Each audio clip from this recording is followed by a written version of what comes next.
This is a video we never knew if we would make. This is probably going to be the hardest thing we ever do as a family.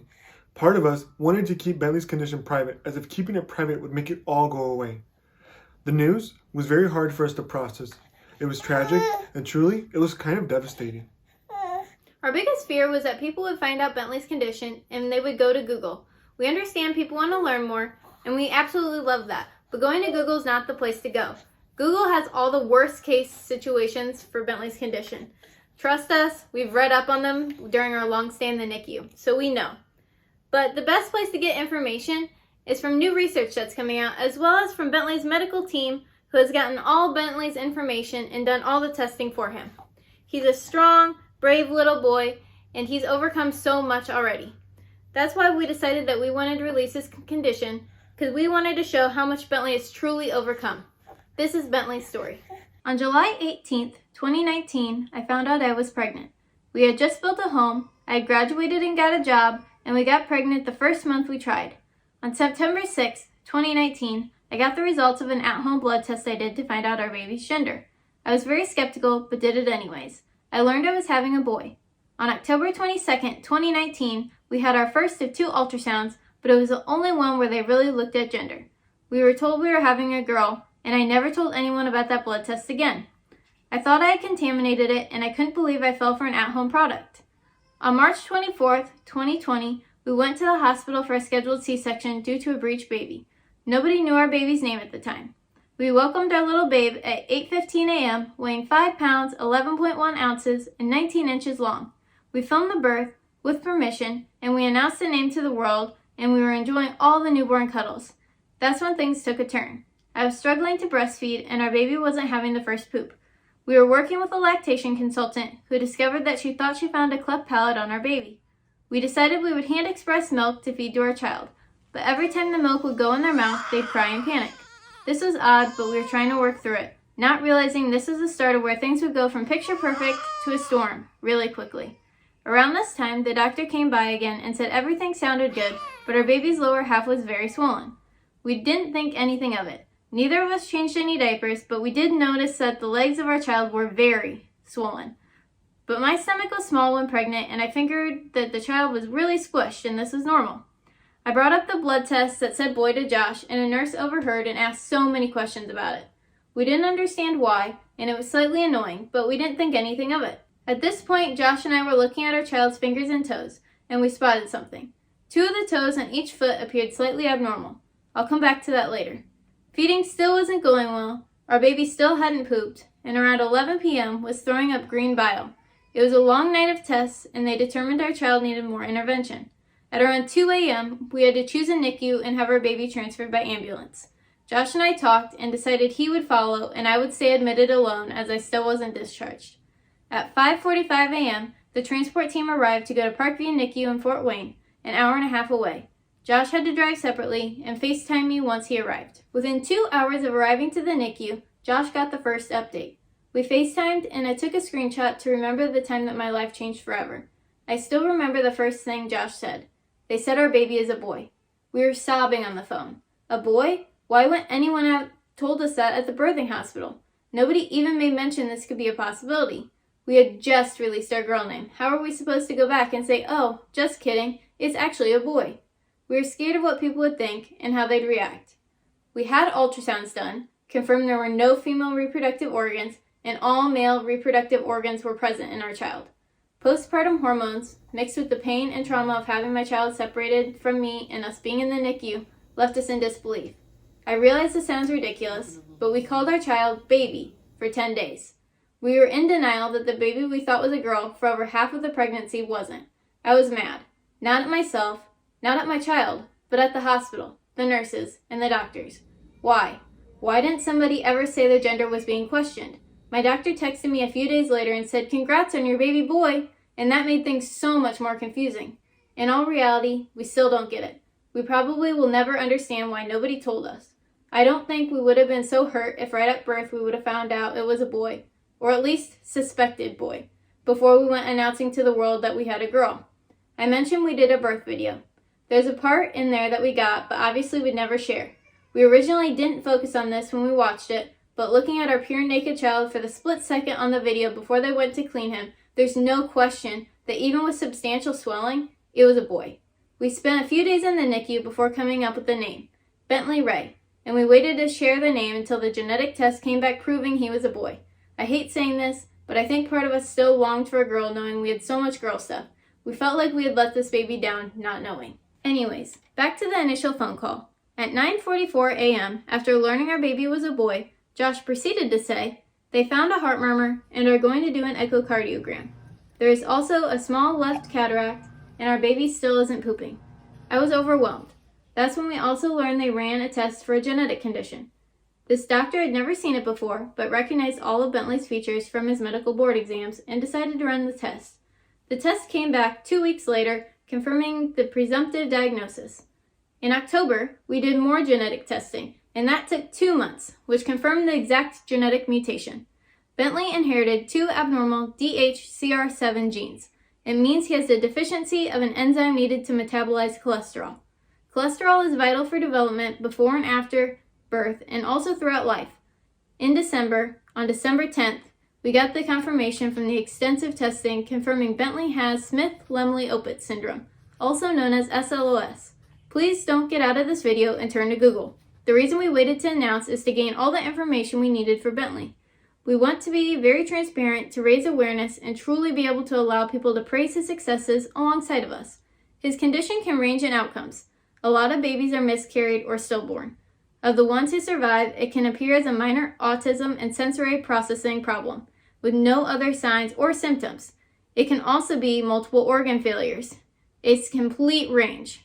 Bentley, thankfully, with his mutation, they feel is more mild to moderate.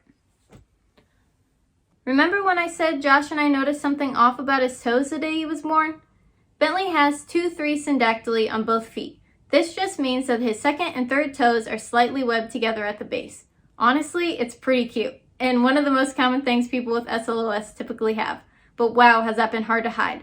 Always making sure he has socks on for photos or cropping his feet so nobody would discover that. Cardiac-wise, he was born with a slight heart murmur, a PDA, and an ASD, all of which he has no symptoms associated with, and they're slowly going away and shrinking as he's gotten older. His cardiologist is not concerned at all. The feeding problem is partially due to a cleft palate, which he had surgically fixed. It's also because he didn't have a suck and swallow reflex at birth, but as he's getting older, he's actually having a more coordinated suck and swallow, and we credit a lot of that success to his speech therapist and all of her hard work, as some kids never develop that. It is why he has a G-tube in order to eat and get his nutrition. The cleft palate can also cause ear and hearing problems. Bentley had failed hearing tests in one ear in the NICU. We later learned kids with cleft palates are more susceptible to fluid buildup in the ears, which can cause hearing difficulties. Bentley got ear tubes with his cleft palate repair, and they did find extra fluid in both of his ears at that time, leading to his initial failed hearing tests. Once the G-tube was placed, Bentley was released from the NICU after 20 long days. About a week later, he started throwing up. It continued for about a month. He'd throw up 10 to 12 times a day and was stuck at 6 pounds, 2 ounces for a month and a half. We tried fortifying breast milk with different formulas, adding thickener, trying acid reflux medications, everything, and nothing was working. We ended up in the emergency room as he wasn't having wet diapers, and a day later he had a Nissen fundoplication done. It was supposed to be done laparoscopically, but when in there, they discovered he also had pyloric stenosis. It was to the point where it was covering 70% of the entrance to his small intestine. It wasn't going to be able to be fixed laparoscopically. They had to open him up, which is actually why he has a long scar down his belly. The cataract we were originally told would need removed by 6 to 8 weeks of life. When the eye surgeon saw Bentley, he said it was small enough it wouldn't need removed and that only 10 to 15% of cataracts his size grow large enough where they need removed. Unfortunately, Bentley's grew and was almost covering his whole pupil. This is why he had an absent red reflex. He got his cataract removed when he was 4.5 months old, and after that, he was fitted for a contact lens, which he will have until he's old enough for an intraocular lens to be implanted. We also patched the eye he didn't have a cataract in. That way his cataract eye can become stronger and not lazy and reliant on his good eye. He later had increased pressure in that same eye and needed a trabeculectomy surgery to drain excess eye fluid. The lack of poop that he had in the NICU ended up resolving itself. He started pooping and it wasn't an issue. Then in September, when Bentley was 5.5 months old, he stopped pooping again, and his belly became so distended he looked pregnant. The doctor had us trying Pedialyte, giving him an enema, trying Miralax, but nothing was working. He was admitted to the hospital, and it was determined that he had a bowel obstruction, but it was able to be fixed non-surgically with bowel rest. About a week after that hospital stay, he stopped pooping again. This time they went in surgically to try and correct the obstruction, and they did a biopsy. A week later, we got the results. Bentley was diagnosed with Hirschsprung's disease. It's when part of the large intestine is missing the nerve cells needed to help pass stool. It also explains why he had problems pooping at birth. Bentley may eventually need surgery for a temporary colostomy and then a pull-through surgery to reconnect the intestine after removing the part that doesn't have the nerve cells. Luckily, with daily laxatives, Bentley has been doing amazing, and we are very hopeful he will never need surgery, as it only seems to be the lowest part of the colon affected. All of Bentley's endocrine labs came back fine. His liver was fine, he has no respiratory problems, he was truly lucky in those aspects. He is hypotonic, which means he has low muscle tone. Usually hypotonic babies aren't active in the womb, but Bentley was always kicking and moving. Hypotonic babies are also frequently breech, which Bentley was, but so are a lot of other babies. Being in physical therapy and occupational therapy has helped him so much. We were originally told it's possible he may never have head control. He may never be able to sit, crawl, walk, but Bentley has head control, and he has been getting so good at sitting. He loves to sit. He has been making such big improvements recently in therapy. From what we can gauge, if he does crawl, it would happen between 18 months to 3 years on average. Walking is between 3 to 5 years. But then again, we were told if he got head control, it may not be till a year old, and he got his head control at 5 months. We don't know if he will ever be able to talk, but he currently laughs and makes some sounds. He can make the sound mama, but has no idea what it means. He just does it. We also have no idea if he will ever be able to get his nutrition orally, or if he will need a G-tube for all of his life. Even if he is able to eat some by mouth and get some supplemental nutrition through the tube, we would be very happy. At this point, he gets 4 feeds throughout the day and an overnight feed. He eats a little bit of baby food and crushed up baby puffs, graham crackers, and Cocoa Puffs. He loves Cocoa Puffs. As far as prognosis goes, we know that will be a common question. As of now, he has a normal life expectancy. None of his medical issues have been serious enough to not be treatable with interventions. He wasn't born with any organ failures or respiratory issues, which is usually the biggest indicator for a shorter lifespan. He was also started on the cholesterol early. If you've been a part of our journey, you know we were struggling to get medication. You may have been praying for us that we could get it, but we never released what the medication was. It was cholesterol. Since Bentley cannot make it himself, we have to supplement it. Let me tell you, it is not easy to get. Insurance does not cover cholesterol, and it is very expensive. It's not soluble, and it's hard to even mix to give to him. Since we have started supplementing though, his cholesterol levels have went from 21 to 96, which is amazing. The sooner cholesterol is started with kids with SLOS, the better, as it helps with development. We know in the future we will likely face anger problems, and although it's terrifying, we know we can face it together as a team. Bentley is the best thing that's ever happened to us. We had no idea we would have a special needs child. The whole pregnancy was normal, but we know we were blessed with him for a reason.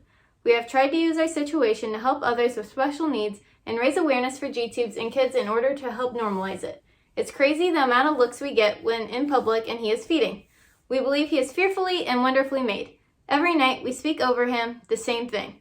We always tell him, you're strong, you're brave, you're handsome, you're going to be able to walk, talk, and eat by mouth. You will do amazing things and have the most perfect testimony to share. Mommy and Daddy love you, Bentley Ray. He's our ray of sunshine. He's perfect. His personality lights up our world, and we love him so much. We appreciate everyone being so understanding and us taking so long to share his condition. It was very hard for us to take in and cope with. We wanted to make sure we were ready and had the answers to questions people would ask before we came and told the world Bentley's story. We weren't ready in the NICU. There were days we cried all day long. We have finally come to a place where it is still hard, really hard. We still shed some tears at this point, but we have come to embrace it and really want to bring awareness to a rare condition. A condition that only affects about 1 in every 20 to 60,000 newborns, some which don't even survive much past birth due to organ failures. Always feel free to ask us questions as we try to be an open book as we want to share Bentley's journey to show how much he is truly overcoming. We know Bentley wouldn't be thriving as much as he is, in the 100th percentile for weight for kids with his condition, without the help of God. He's a little miracle and the strongest little boy that we know. Thank you for supporting us, the Barba family, as we embark on Bentley's journey together.